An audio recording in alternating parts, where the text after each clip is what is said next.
Good morning, good afternoon, depending on where you are joining us from. We are here today with Ari Novikov from Macrium Software. How are you, Ari? Hey, I'm doing great, Scott. Thanks very much for having me. How is your week shaping out so far? You having a good week? You know what? It's an incredible week. Things are super busy. We got some exciting announcements coming up in towards the end of the year, and Okay, some great new products that are on the horizon. So things very are cool. always busy. Things are always great. Well, I know you're in Canada, Winnipeg, right? Yes, sir. I think we talk about it every time. When I hear Winnipeg, I think about that show, Ice Road Truckers. So and I always get scared thinking about like if I had to drive an 18 wheeler across a frozen ocean, that would just, I don't know, just, Nah, you'd be all right. The worst that would happen is you get mired in muck. There's no ocean here. We're landlocked. so what is the weather like today in Winnipeg? Um, we're going up to about 40 today. Okay. Not bad at all. Yeah, not bad for the first week in November. Typically, we've got a couple of feet of snow on the ground by now. I say that tongue in cheek, but it's not out of the question. Last year was a lot of snow, but this year's pretty good. Well, have you guys had any snow this year? Yeah, we just had a late dusting. It's gonna melt off today, so we'll see some more permanent snow probably towards the end of the week. Okay, very cool, very cool. Well, being in South Carolina, I hardly ever see snow.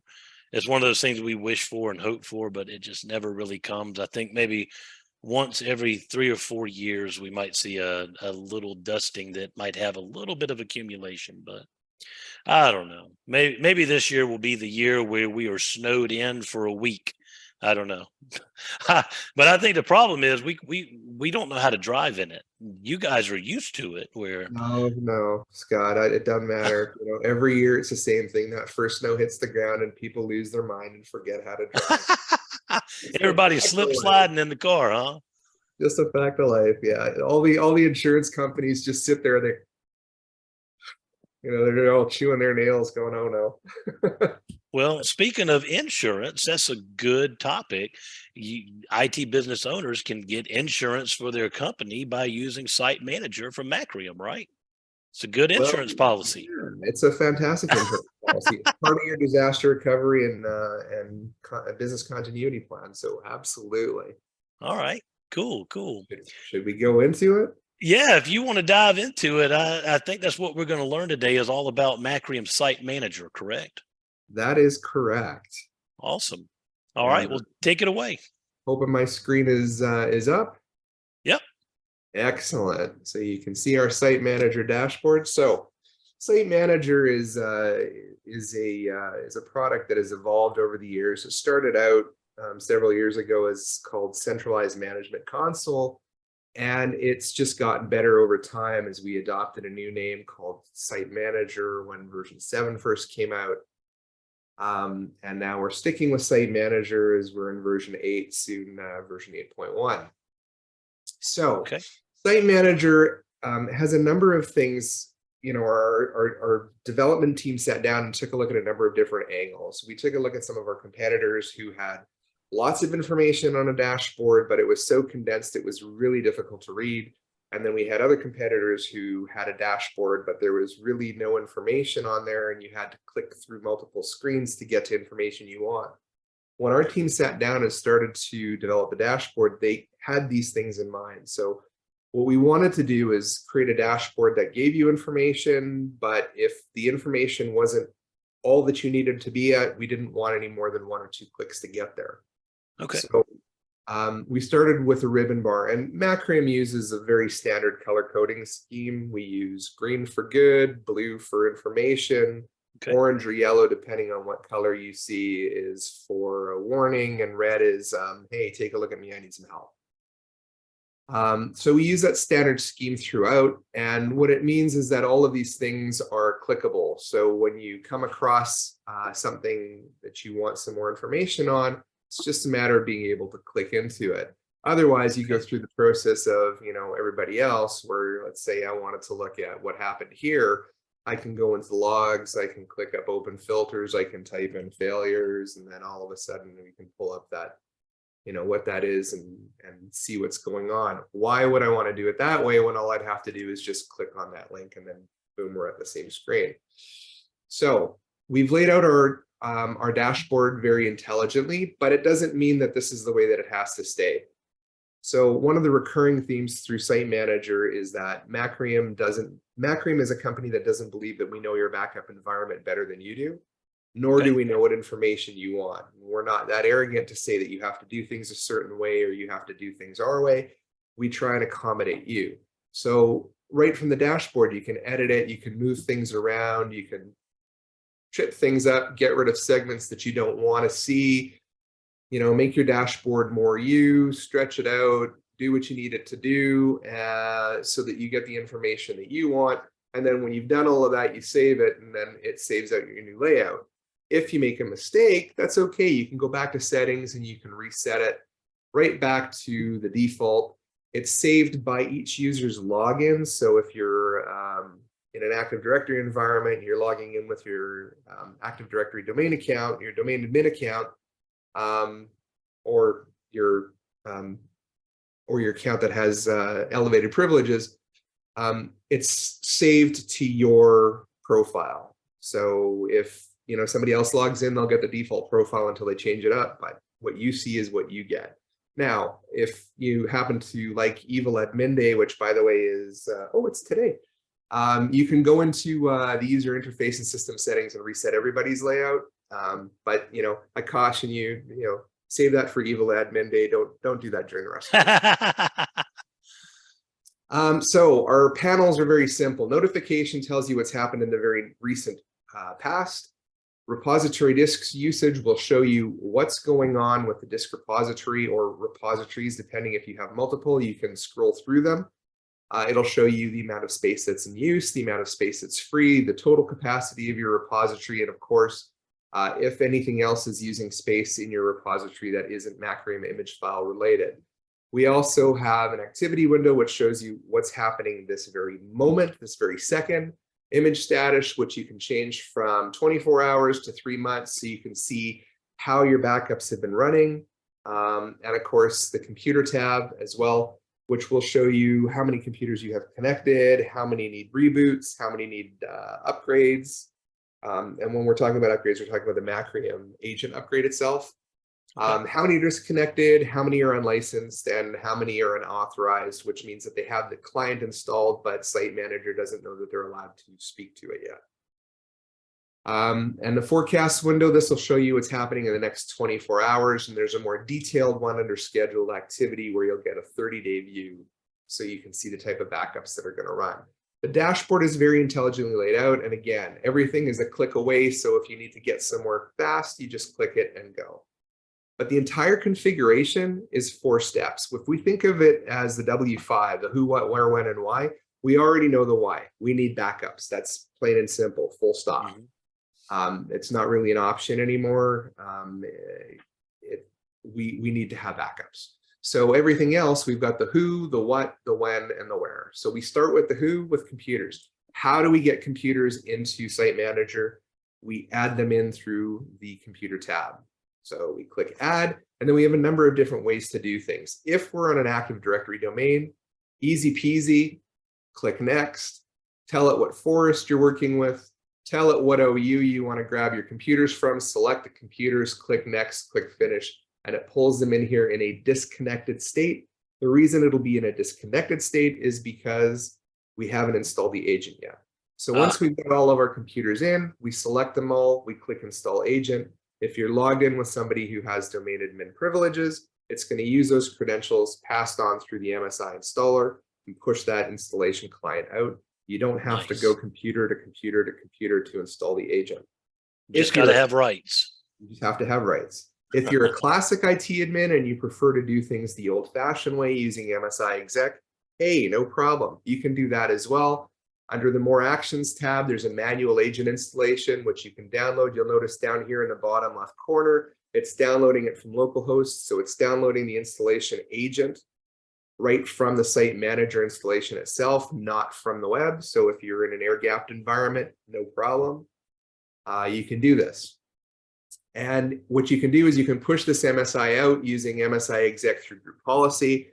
And in that case, when that's all done and you run that, then just simply come back here. And this is grayed out right now, but if you have a bunch of agents that have the, if you have a bunch of computers that have the agent pre-installed on it, they will now show us computers attempting to connect.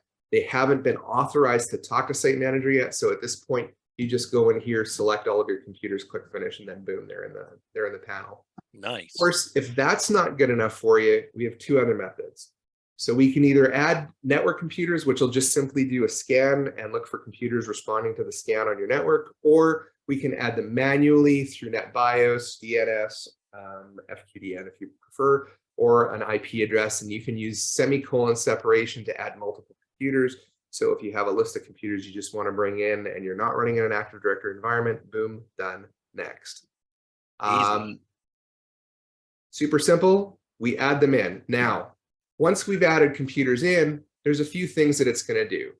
When the agent is installed, it's going to talk to the computer. If you're in the Active Directory environment, it's going to grab information about the domain. It's going to grab information about the OUs. So if you're managing your Active Directory properly, this makes management of the computers very, very easy because it's all done by tags. But if those tags aren't good enough, and let's say we needed to create something a little more custom, we can go into the tag screen, we can edit tags, and then we can create a tag we'll call ITBOG demo. And then once we've added that tag in, you will see that there is now an ITBOG heading, and then there's a tag for demo. So we can create additional tags to further make management of your computers much easier when you're trying to set up definitions and schedules for different subsets of computers. So what about like your clients? If you've got Macrium Site Manager installed for all your clients, could you have a tag for each client? I'm going to do better than that. So Macrium also has something called Macrium Multi-Site Manager, which is a free product. You just have to request access to it. Okay. And what Macrium Multi-Site will do is it'll allow you to manage your client's Site Manager installations. So you can just simply give them a friendly name. Okay. And then when you click view, what it's going to do is it's going to go right in and it's going to say, hey, Site Manager, talk to me, give me some information. And then you're looking at your Site Manager installation for that particular customer. So you're managing Site Manager from a single pane of glass. You're managing multiple Site Managers from a single pane of glass. Nice. Right? So as an IT admin for multiple companies, super easy. As a IT admin for a company that has multiple locations that aren't connected through a VPN, no problem. Set up Site Manager at each location, and then you can manage those in your sites section. Okay. Right? So multi-site makes it easy to manage Site Manager for your clients. Site Manager will be installed on site. Multi-site is a cloud-based application. So we've got it both ways for you to be able to handle it without needing VPN access back into the client's network. Nice. That answer your question? Yeah. Perfect. All right. So we've covered off computers. Any questions on computers, Scott? No. It looks like you guys have it covered. Right? So we're going to go into definitions. We've done the who, let's do the what. When we're talking about the what, we're talking about definitions. We're talking about what we're going to back up. Do we want to do a disk image or do we want to do a file and folder backup? So where file and folder backup comes in handy is, let's say you have a domain controller that's also acting as the home folders for your users. Typically under best practices, you don't want to back up a domain controller unless it's the only domain controller on the network. And again, best practices, you should have 2 or more domain controllers running, but small environments, budgets, everything else, I get it.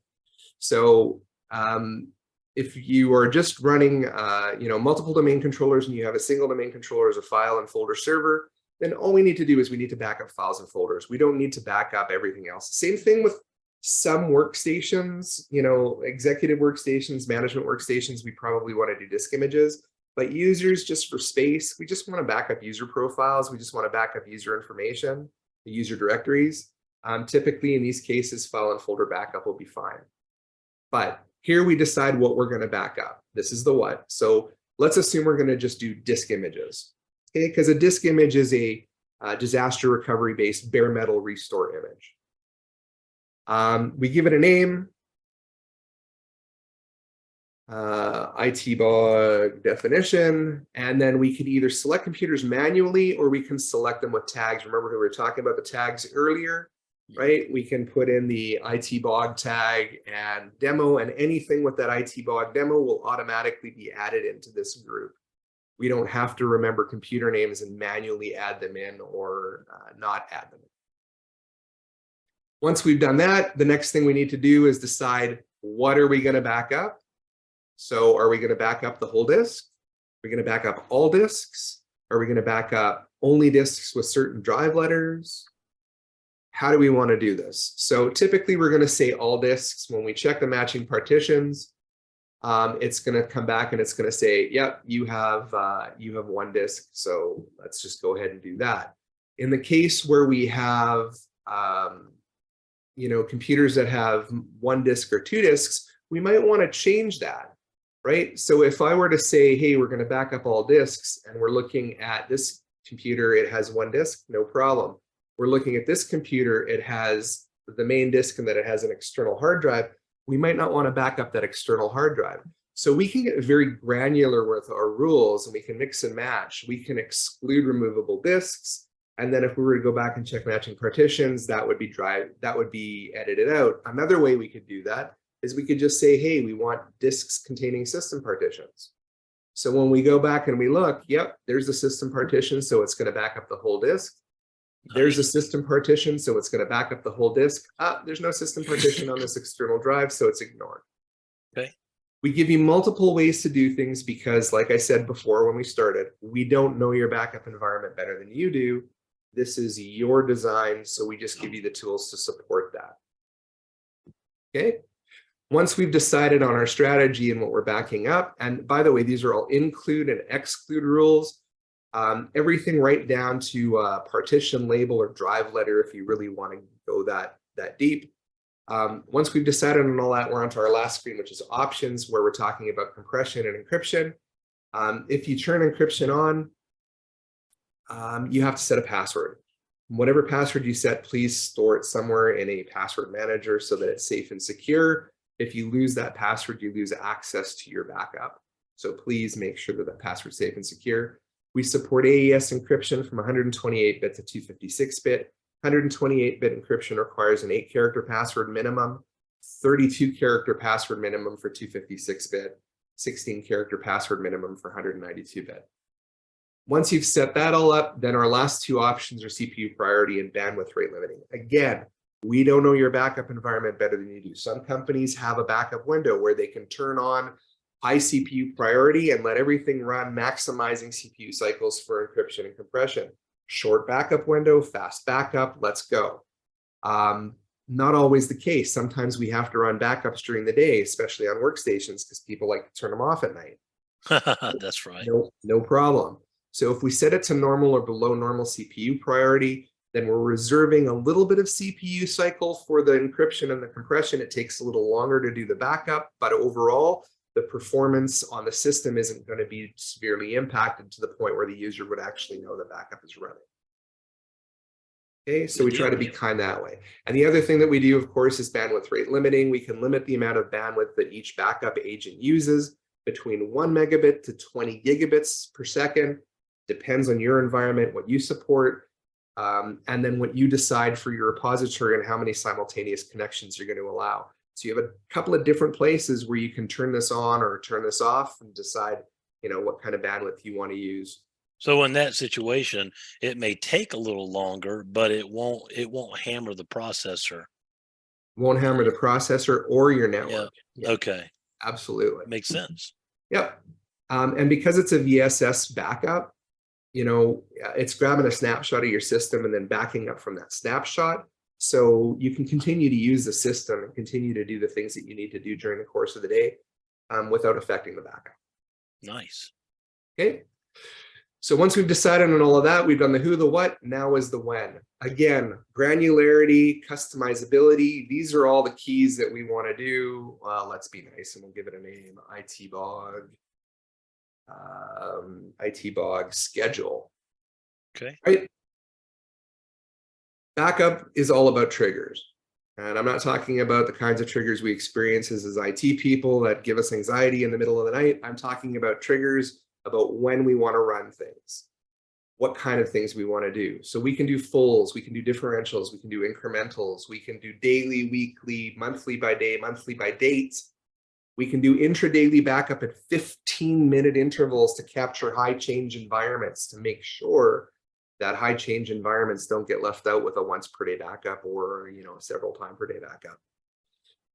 So what's cool about this is that, if we're looking at servers, for example, we'd want to do grandfather, father, son.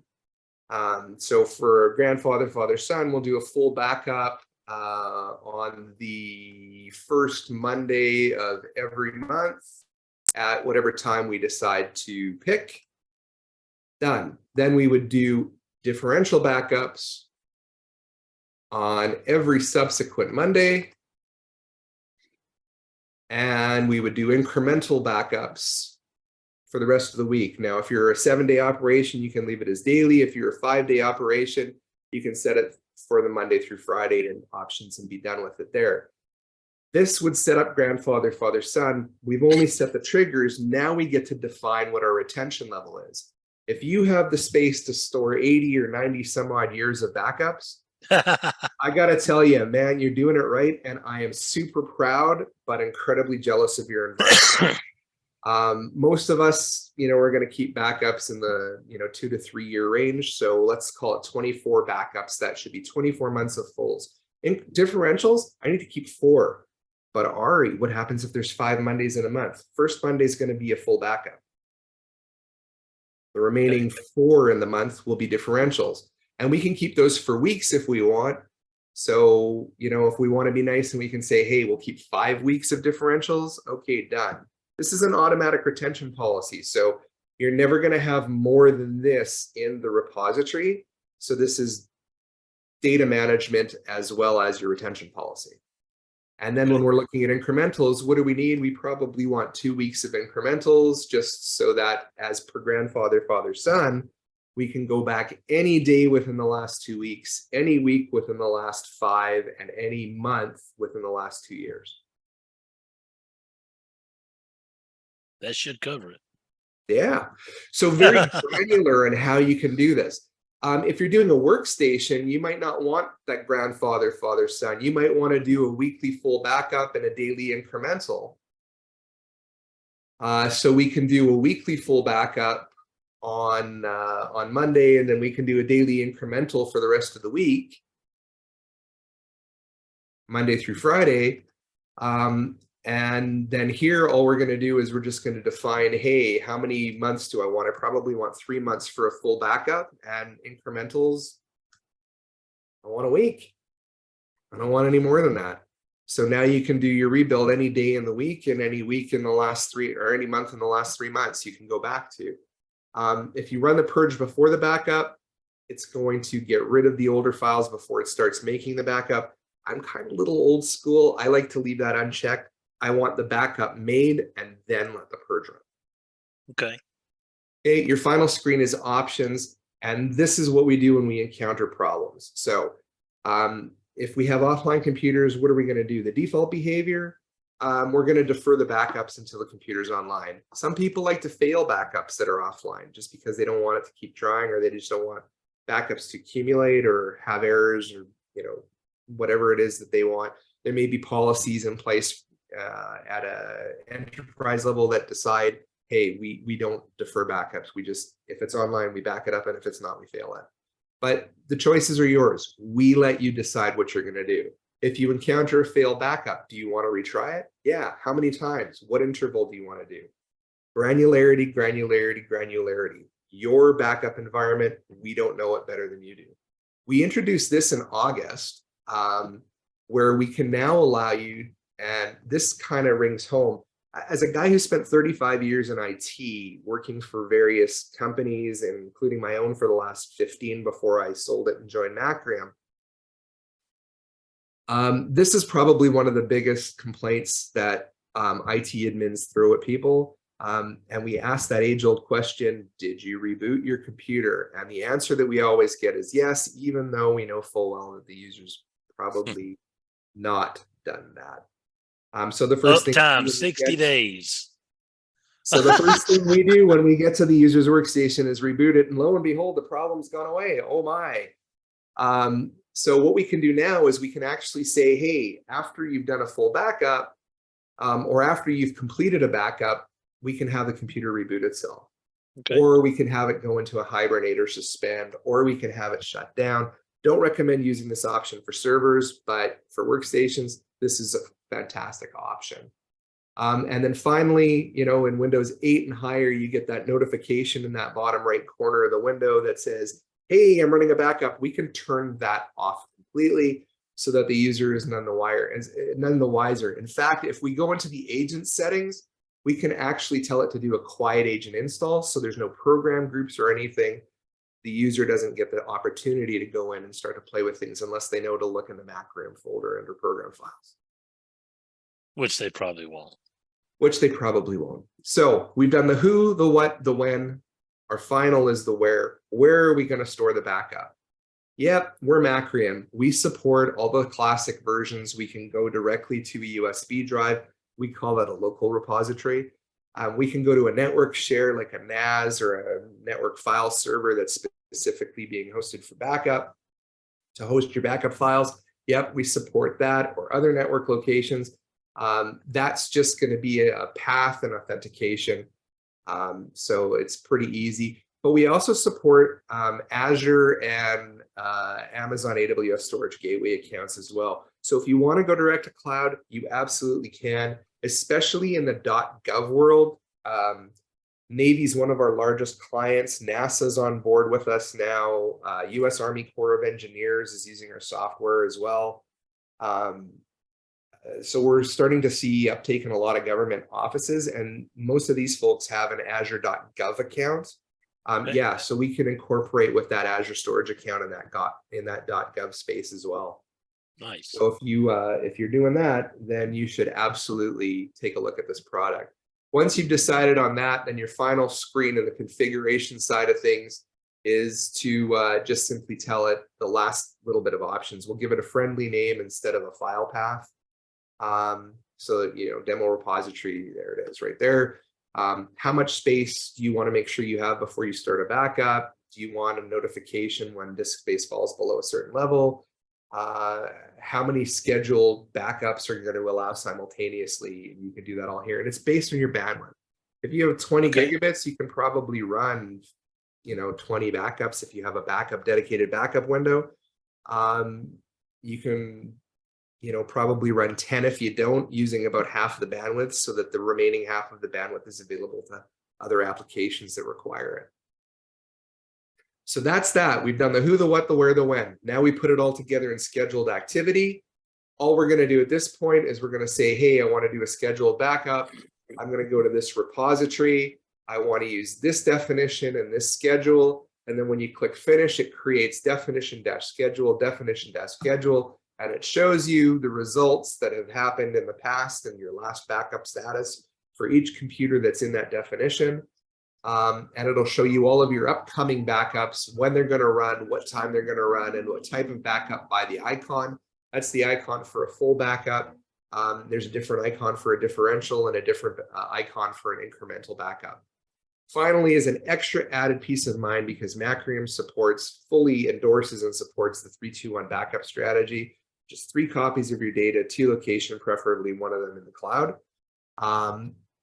Hey, we can do a remote synchronization where we can schedule a synchronization of your repository to another Windows share, to another local path, to an SFTP or an FTPS server that you host in rack space or in a cloud somewhere. Or hey, we can even work with some Amazon S3 partners like Wasabi and Backblaze. Okay. So if you have Wasabi and Backblaze accounts, you can set it up. In fact, if you go to Wasabi and you search for Macrium Site Manager in the top bar, it'll give you step-by-step details on how to set up Macrium Site Manager with Wasabi, what you need to do in Wasabi. We give you a cut and paste template that you can use. We make life super easy for you. And then what'll happen is you'll set up this configuration, this synchronization rather, to run at a particular time every single day or specific days between certain times. So you don't want to hammer your network when it's in use, right? True. Options, options, and more options. And then all of this can be tied back to our wonderful multi-site managers so that you can manage multiple locations. As as an IT service provider, you can do what you need to do in order to take care of customers. Now, coming from that IT service provider world, Site Manager, when I had my company, opened a lot of revenue opportunities for me. And the revenue opportunities that came as a result of proposing Site Manager and having my clients accept Site Manager as their backup solution was that I would get some consulting time for setting up Site Manager. I would get the installation time for actually doing it and the configuration, some follow-up time to do the backup verification and show them proof of concept and that peace of mind works. Give them that peace of mind so that they know that the data that's being stored is there and it's ready to go. And a follow-up opportunity for regular, either monthly or quarterly revenue renewal, recurring revenue stream of doing those backup verifications where I can go in and do that and charge them for my time. So every single one of these Site Manager installations created a revenue opportunity for me. Nice. So really, really great way to look at things. Now, we live in a world where ransomware is a problem. No, Macrium does not have a ransomware virus protection thing. We are not a virus protection company. We are a backup company. But what we do have is something called Macrium Image Guardian. And Macrium Image Guardian comes as a separate installer that's available with Site Manager. You can install it if you have a Windows server that you are storing your backups to. You can install Macrium Image Guardian, and what Macrium Image Guardian will do for you is it will protect your repository from unauthorized changes or deletions. So if we were to say go into our Site Manager where we just did a wonderful backup today of this particular computer, and this is a Macrium image backup, if I go to delete that, oops, it's gone. Oh no, that's horrible. That's terrible. We don't want that to happen, do we?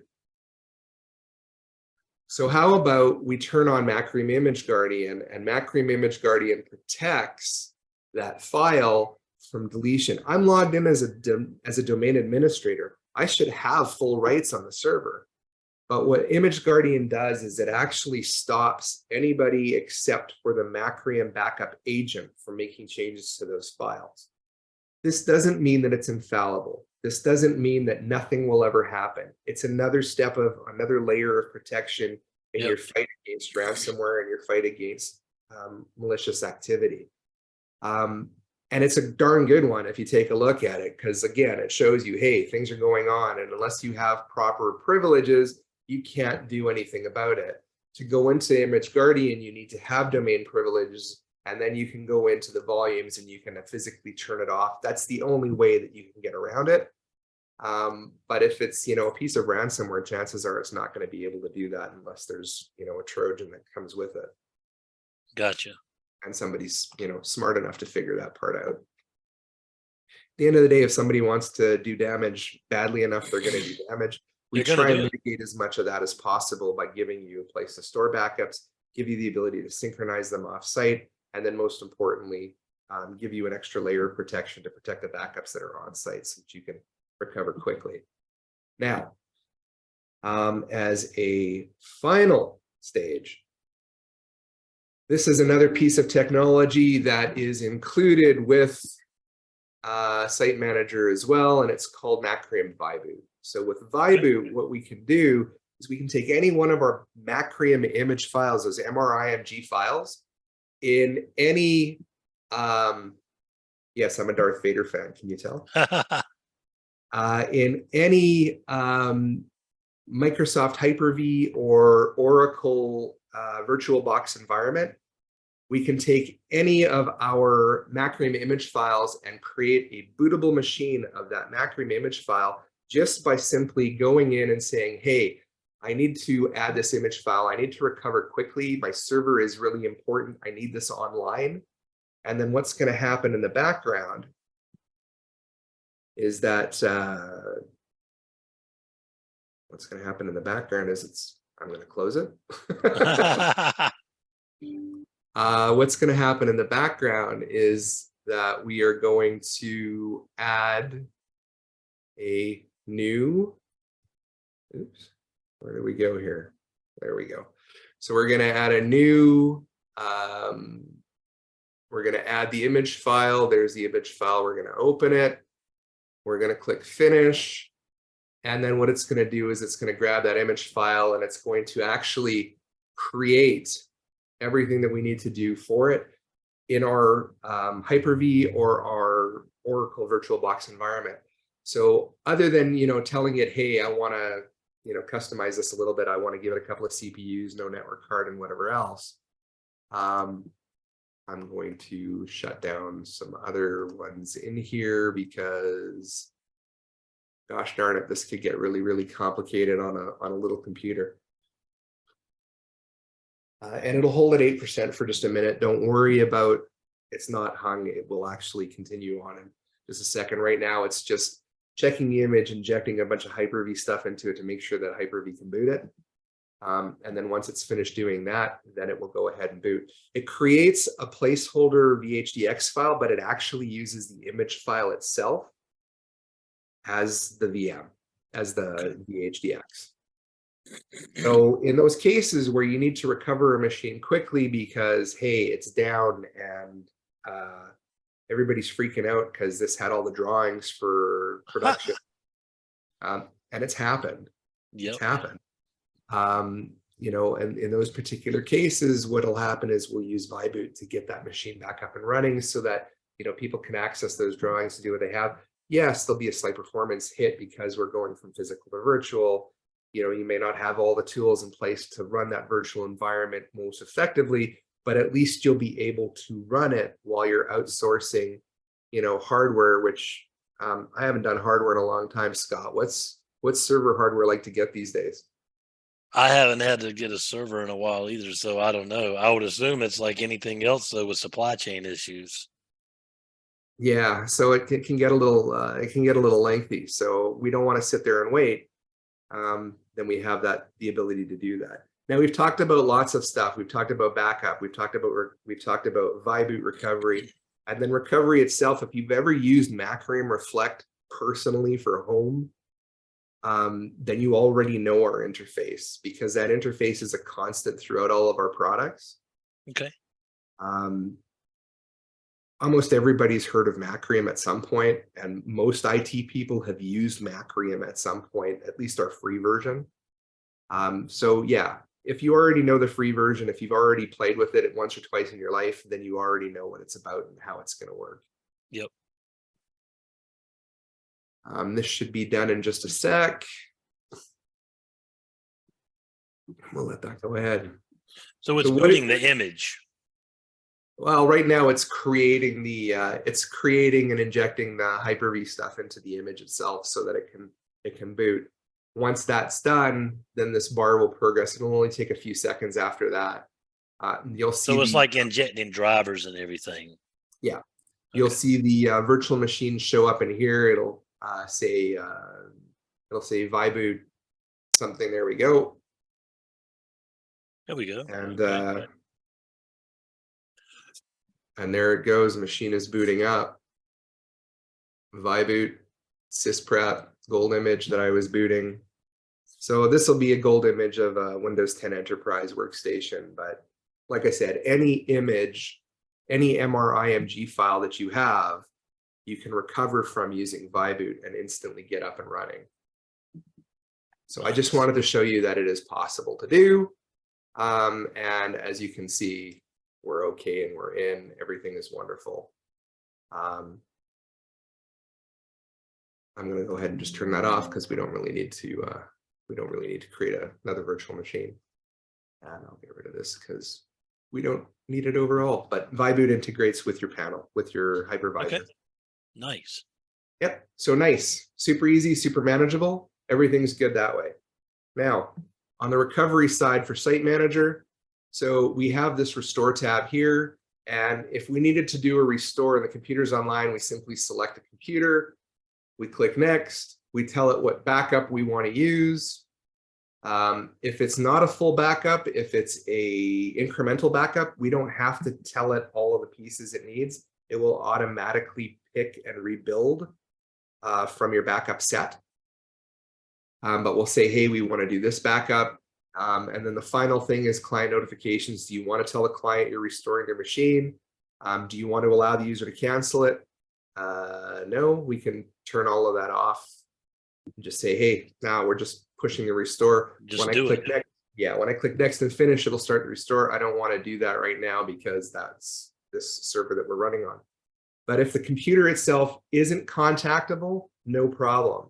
Rescue Media created. We give you a couple of tools. We give you Rescue USB Builder, and we give you Rescue USB Builder. So I'll just pop a USB stick in here, and I will fire up Rescue USB Builder. Just a second here. There we go.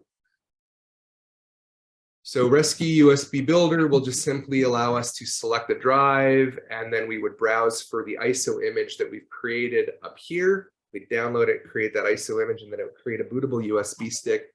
You could walk over to that computer, boot into the Macrium Reflect Recovery environment. And like I said before, if you used home version at all, you are already familiar with it. Done, finished, next. Because this is not the free version, this version will also include redeploy on the USB stick. So if we needed to recover a system, let's say we had a Dell and that Dell went down and you're putting it onto a Lenovo now, there's might be some different drivers, right? Mm-hmm. So once you've put the image back onto the new computer, there's literally an option that says restore image to different hardware. When you click that, it runs the redeploy wizard, and it confirms this is the operating system. It checks to see if it's missing any drivers. If it does, it'll prompt you to add them in. And then your final screen will do a hardware abstraction layer check, disable rebooting on a blue screen so you can see useful information. And then once you click finish and reboot the computer, all fingers crossed, everything should start up normally. And if it doesn't, we've got some stellar support engineers who make my knowledge of the product look like I know nothing about it. And these guys are wicked smart, like super smart people. So that's it. That is Site Manager. That is our product. Some changes coming up later this year. Some changes are going to be in the USB. So what's going to happen is right now, if you are mapped to a NAS drive, you're going to have to manually map that NAS drive in to grab the image. That's going to be taken care of with the new USB recovery environment that's coming out mid to late December. Okay. So right around the corner. Yeah, literally right around the corner. Our team's been working hard at it, and a couple of new surprise features that are coming out I can't talk about yet, but it's going to make Site Manager even better than it already is. Some very cool things happening, and I hope you're all on board. Awesome. That's it. You got any questions? No, when we hang up, or before we hang up, when we close out the live, can you just fill me in personally on what those upcoming changes are? I'll keep it on the down low. I won't tell anybody. You got pinky swear, right? Yeah, pinky swear. There'll be some announcements coming soon enough, but Awesome. we're all going to have to be patient for those ones. But really big things happening. Some very cool stuff. Good deal. Good deal. Awesome. Well, Ari, thank you so much for your time today. Another wonderful demo of a great product. I'm super excited. And what's the best way if we've got IT business owners who are watching and they want to get started with Macrium and sign up? What's the best way for them to do that? I tell you what, if you are interested in doing that, I'm going to do something right here. This QR code that's me, that's flashing up right there. if you go ahead and grab your phone and grab that QR code, that will give you an opportunity to add my contacts to your phone. Email is always the best way. I do have a phone sitting on my desk, but I can't always answer the phone. I can always answer an email. It's the best way to get a hold of me. But there you go. There is my contact information right in that QR code. I'll leave it up for a few more seconds. Awesome. And there you go. Well, Ari, we will have to schedule another one of these. It's always fun and entertaining, and always learning new information about Macrium and why they're one of the best backup providers out there. So Thank you, great. Scott. It's always a pleasure to be a part of this. Sounds great. Well, listen, I will chat with you next time. And if you're interested in signing up, reach out to Ari, and he'll get you all connected and hooked up. So sounds good. Hey, thanks for your time, Ari. I appreciate it. And I'm going to have to tune in to Ice Road Truckers again tonight and see if it's coming on. We're not there yet. It ain't that cold yet, man. Soon. Maybe I have to watch a rerun. I don't know. But awesome. Well, hey, Ari, enjoy the rest of your day. Thanks again for the live stream. Take care. See ya. Bye-bye.